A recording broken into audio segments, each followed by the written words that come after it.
दोस्तों, इतिहास में कई ऐसे राज दफन हैं जिनके बारे में इंसान कभी सोच भी नहीं सकता है। इंस्टाग्राम पर रील देखकर आज इंसान अपना मन बहला लेता है तो उसे लगता है कि मनोरंजन का बस यही साधन है। लेकिन क्या आपको पता है कि पुराने जमाने में भी कई समुदायों के लोग मनोरंजन करते थे और ऐसा करते थे कि मनोरंजन के चलते ही उन समुदायों के ताकतवर लोग अपने मनोरंजन के लिए कई शादियां कर लेते थे। पुराने जमाने में कई विशेष समुदाय थे जिनमें मर्दों के द्वारा कई शादियों का चलन था। लेकिन उन्हीं समुदायों के बारे में अगर हम कई 100 साल पहले की बात करें तो उन्हीं समुदायों में पहले मर्दों की तुलना में महिलाएं ज्यादा ताकतवर हुआ करती थीं। लेकिन ऐसा भारत के बाहर होता था क्योंकि भारत में तो महिलाएं पहले से ही ताकतवर थीं। दरअसल दोस्तों, आज जिस महिला के बारे में हम बात करने वाले हैं वो एक ऐसी ताकतवर महिला थी जिसने अपनी ताकत के आगे किसी मर्द को टिकने नहीं दिया और उसका दिल जिस भी मर्द पर आया उससे वो मजे लेकर उसे ऐसे छोड़ देती थी जैसे कि मर्द कोई खेलने की चीज हो। जी हाँ दोस्तों, हम बात कर रहे हैं हफ्सा सुल्तान के बारे में, जिसे ऑटोमन एम्पायर की सबसे ताकतवर सुल्तानों में से एक गिना जाता है। तो चलिए शुरू करते हैं। दोस्तों, ये बात है 13वीं शताब्दी की, जब ऑटोमन एम्पायर की सल्तनत पर सलीम प्रथम का अधिकार था। सलीम वैसे तो एक निष्पक्ष राज करने वाला राजा था, लेकिन ऊंट का मांस और टर्की की शराब उसकी सबसे बड़ी कमजोरी थी और ज्यादा शराब का सेवन करने की वजह से वो धीरे धीरे कमजोर होने लगा था। लेकिन इसी बीच उसने हफ्सा नाम की लड़की से निकाह किया। इस निकाह को करने के बाद सलीम की जिंदगी में मानो सारी खुशियां आ गई, क्योंकि हफ्सा देखने में किसी परी जैसी थी। बता दें कि तुर्की के कई बड़े मुस्लिम इतिहासकारों ने हफ्सा की तुलना जन्नत की हूरों से भी की थी। उनका कहना था कि हफ्सा जैसी खूबसूरत बीवी पाने के बाद सलीम का जीवन सफल हो गया था। सलीम और हफ्सा के निकाह के बाद सलीम ने हफ्सा को करीब 2 महीनों तक अपने कमरे से बाहर नहीं निकलने दिया था और ना ही खुद वो बाहर आता था।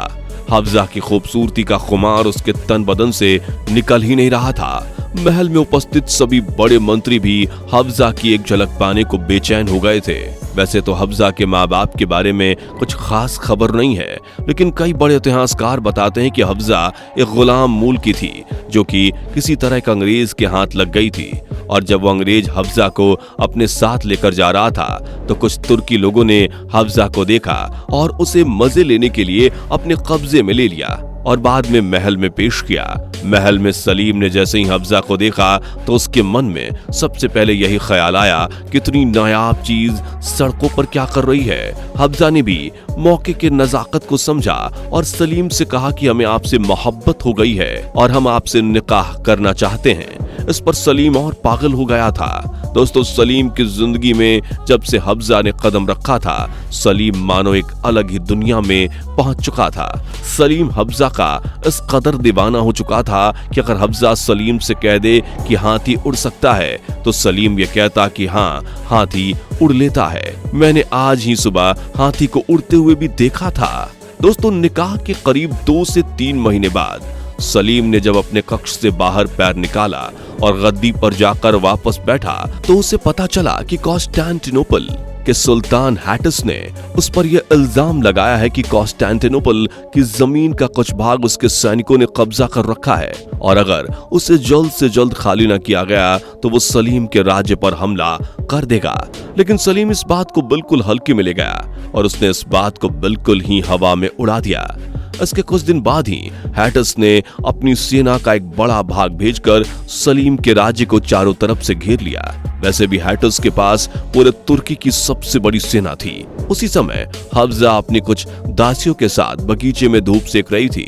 उसी दौरान कुछ सैनिकों की नजर हफ्सा पर पड़ी, लेकिन उनके लिए राजा का हुक्म ज्यादा बड़ा था।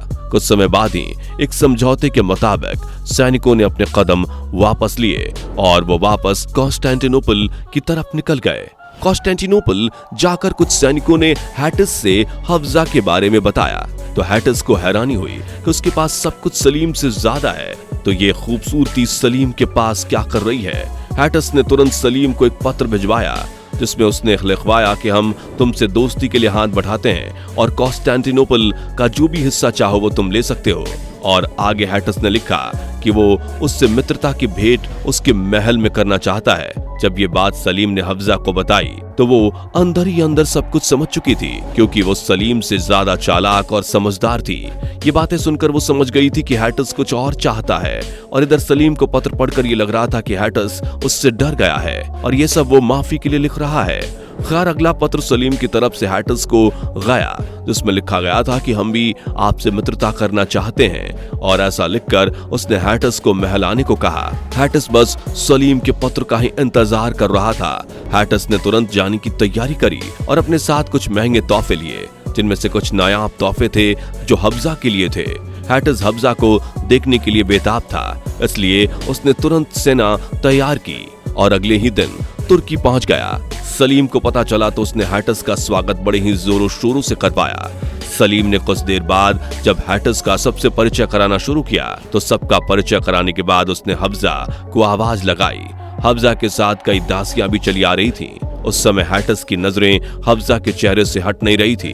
हैटस ने अपनी जीवनी में यह बात लिखी है कि जब मैंने पहली बार हफ्जा को देखा तो मेरे मन में बस यही बात चल रही थी कि कोई इतना खूबसूरत कैसे हो सकता है। उसके शरीर का एक एक टुकड़ा मानो ऐसा लग रहा था जैसे वो कुर्बानी के लिए बना हो। हैटस ने कहा कि सबसे ज्यादा मुझे उसका सीना आकर्षित कर रहा था। उसका सीना ऐसा था मानो कि कपड़े फाड़कर अभी बाहर आ जाएगा। हैटस ने अपने साथ लेकर जाने वाले सारे कीमती तोहफे सलीम और हफ्जा को दे दिए। सलीम को यह लालच था कि हैटस ने कॉन्स्टेंटिनोपल में उसे जमीन के लिए वादा किया है, और उसने ऐसा ही किया। हैटस ने सलीम को कॉन्स्टेंटिनोपल में अपने महल के पास एक दूसरा महल जो कि उसके महल से थोड़ा छोटा था उसे दे दिया और कहा कि तुम अपनी बेगम के साथ वहां आओ और कुछ समय गुजारो। अब कॉन्स्टेंटिनोपल तुम्हारा ही है। और इतना कहकर कुछ समय बाद हैटस वहां से चला गया। हैटस के जाते ही सलीम को पता चला कि हफ्जा मां बनने वाली है। इसके बाद कुछ समय के लिए सलीम ने हफ्जा को कॉन्स्टेंटिनोपल के उस महल में भिजवा दिया और वो हैटस द्वारा बनवाए गए महल में रहने लगी। जैसे ही हैटस को यह पता चला उसने वहां आना जाना शुरू कर दिया, हफ्जा से बातचीत करना शुरू कर दिया। हफ्जा के दिमाग में ये बात चल रही थी कि अगर मैं सलीम के बच्चे को जन्म देने के बाद अगर हैटस से शादी कर लूं तो कॉन्स्टेंटिनोपल की राजगद्दी भी मेरे नाम हो जाएगी। थोड़े ही समय में हफ्जा ने सलीम के बच्चे को जन्म दिया और उसके बाद हैटस और हफ्जा में नजदीकियां बढ़ने लगी। और एक रात हैटस शाम को हफ्जा के महल में आया और वो पूरी रात वहीं रुका। इस बात की खबर हफ्जा के उस मंत्री को बखूबी थी जिसे सलीम ने हफ्जा की हिफाजत के लिए रखा था। मंत्री भी सुबह का इंतजार करने लगा और सुबह होते ही उसने हैटस को हफ्जा के कमरे से निकलते हुए देखा। मंत्री ने थोड़ा पास जाकर देखा तो हफ्जा के कमरे का दरवाजा खुला हुआ था और उसके अंदर की तरफ एक पतली झिल्ली वाला पर्दा चढ़ा हुआ था, जिससे गौर से देखने पर अंदर का दृश्य समझ में तो आ रहा था लेकिन थोड़ा धुंधला धुंधला। उस मंत्री ने पर्दा हटाने की हिम्मत की क्योंकि अंदर का दृश्य ही कुछ ऐसा था। असल में कक्ष के अंदर हफ्जा बिना कपड़ों के अभी तक बिस्तर पर सोई हुई थी।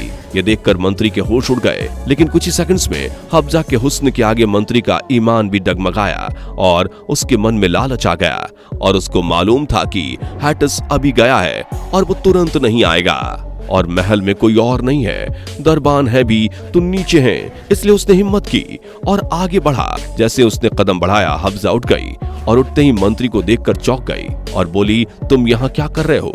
मंत्री चालाक था, उसने बिना घबराए हुए कहा, हैटस अभी तुम्हें इसी हालत में छोड़कर गया है, मैं वही देखने आया हूँ।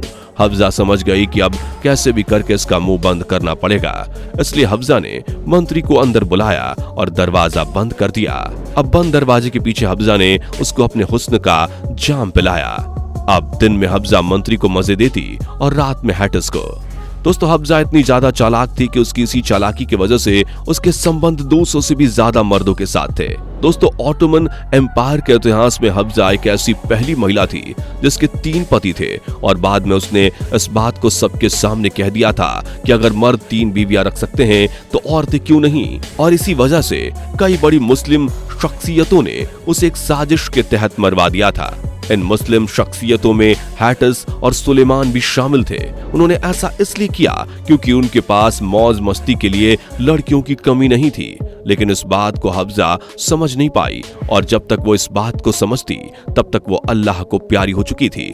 हालांकि उसने अपना काम कर दिया था। उसने ऑटोमन की लड़कियों और औरतों के अंदर से डर को बिल्कुल खत्म कर दिया था। इन सब के अलावा दोस्तों, हफ्जा वो पहली महिला थी जिसने 2 मर्दों के साथ एक ही समय में संबंध बनाए थे। सलीम, हैटिस और सुलेमान से उसके कुल 11 बच्चे थे। बता दें, सुलेमान वही मंत्री था जिसको बंद कमरे में हफ्जा ने अपने हुस्न का जाम पिलाया था। दोस्तों, हफ्जा ने पूरे कॉन्स्टेंटिनोपल में महिलाओं को हर तरह की आजादी दे रखी थी, जिसकी वजह से पूरे कॉन्स्टेंटिनोपल का माहौल खराब हो गया था। ऑटोमन एम्पायर में ऐसा पहली बार हो रहा था कि लड़कियां और औरतें बीच सड़क पर ही अपनी हवस मिटाने लगी थीं। उसने अपने राज्य में महिलाओं से कहा था कि तुम हर वो काम कर सकती हो जो पुरुष कर सकते हैं, और महिलाओं ने डर को छोड़कर ताकत को अपना हथियार बना लिया था। दोस्तों, बता दें कि सलीम और सुलेमान दोनों ही हफ्जा की मौत के 5 साल के अंदर ही मर गए थे, लेकिन हैटिस ने कई और सालों तक पूरे कॉन्स्टेंटिनोपल पर राज किया था। वैसे दोस्तों, हफ्जा के बारे में आप कुछ कहना चाहोगे तो नीचे कमेंट बॉक्स आपके लिए खुला है। जाने से पहले वीडियो को लाइक शेयर जरूर करें और ऐसी और वीडियोस के लिए इस चैनल को सब्सक्राइब करके बेल नोटिफिकेशन को भी जरूर ऑन कर लें। धन्यवाद।